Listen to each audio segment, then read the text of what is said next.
සාන්ත කුරුසිය අඩයාලමෙන් අපේ සතුරන්ගෙන් අප ගලවා දේවා. අපගේ දිවි ස්වාමිනී පිතාගේත් පුත්‍රයාගේත් ඉස්පිරිතු සාන්තුගේ නාමයෙන් ආමෙන්.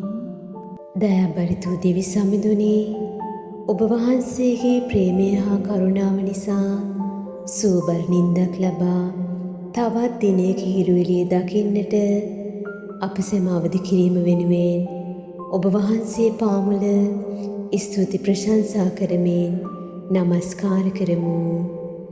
අපගේ ජීවිතයේ සෑම මොහොතකම අප සමග වැඩ සිටින්නා වූ දෙවිඳුනි, අපගේ ශක්තියෙන් කෙසේවත් ඔබ වහන්සේ වෙතට පැමිණිය නොහැකි බව ඔබ වහන්සේ දන්නාසේක.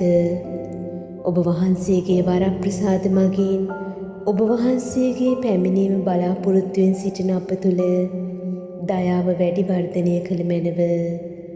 අපගේ ජීවිතයේ දුක්බර අවස්ථාවන්හිදී විශ්වාසය අත්නොහැර සිතෙහි කලකිරීමෙන් තොරව ආදරය සහ දයාවන්ත ඔබ වහන්සේගේ සැලැස්මට ඔබ වහන්සේගේ කැමැත්තට ඉඩ දෙමින් බලාපොරොත්තුවේ වන්දනාකරුවන් වීමට අප සැම ආශිර්වාද කළ මැනව. මුළු ලෝකයේම සාමයේ කුමරුනි, වර්තමානයේ ඇති වී තිබෙන ලෝකයේ ඇති ව්‍යාකූල තත්ත්වයන් තුළ බලලෝභී දේශපාලන පක්ෂ නායකයින්ගේ අරමුණු ඉටු කර ගැනීමට ඉඩ නොදී සැමට සාමකාමීව යහපත් ජීවිත ගත කර ගැනීමට හැකි ලොවක් නිර්මාණය කිරීමට ලෝ පාලනය කරන දේශපාලන නායකයින්ට අවශ්‍ය ශුද්ධාත්ම බලය හා ප්‍රඥාව දානය කළ මැනව.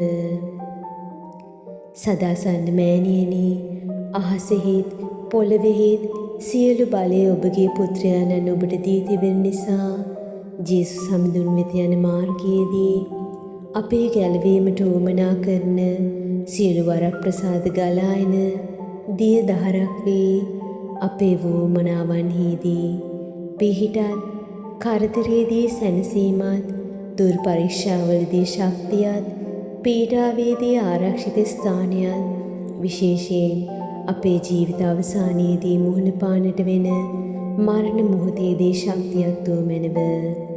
මේ කීදී අපගේ ස්වාමීන් වූ ජේසුස් ක්‍රිස්තුස් වහන්සේ උදෙසාම අපට ලැබේවා. ආමෙන්. ජේසුතුමන්ගේ ශ්‍රී දිව්‍ය හෘදයෙනි අපට කරුණා කළ මැනව. මරියතුමියගේ නිර්මල හෘදයෙනි අප නිසා යාඥා කළ මැනව. ශුද්ධ ජොසේ මුනිත්‍රයෙනි අප නිසා යාඥා කළ මැනව. ආමෙන්.